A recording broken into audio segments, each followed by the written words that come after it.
বাচ্চাদের জন্য ফ্রেঞ্চ ফ্রাইটা আরও সুস্বাদু আরও মজা করতে চাইলে এই স্বাদে ম্যাজিক 1 প্যাকেট ম্যাজিক মশলা দিয়ে আমি এই ফ্রেঞ্চ ফ্রাইটা আলুর মধ্যে দিয়ে তারপর আমি 2 মিনিট রেখে এখন ডুবো তেলে ভেজে নেব, তাহলে আরও সুস্বাদু হয়ে যাবে, স্বাদে দ্বিগুণ বেড়ে যায়। এই স্বাদে ম্যাজিক 1 প্যাকেট মশলা দিয়ে যদি আপনারা এই ফ্রেঞ্চ ফ্রাইটা তৈরি করেন তাহলে এত মজা লাগে, খেতে এত ভালো লাগে কি আর বলবো।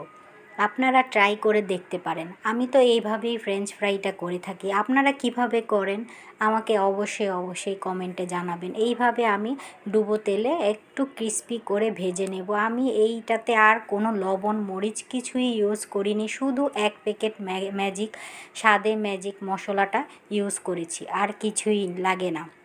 লবণ এখানে দেওয়াই আছে, লবণটা যেহেতু দেওয়া আছে তো আমি লবণটা আর দেই নাই। তো এইভাবেই আমি ফ্রেঞ্চ ফ্রাইটা তৈরি করছি, দেখুন।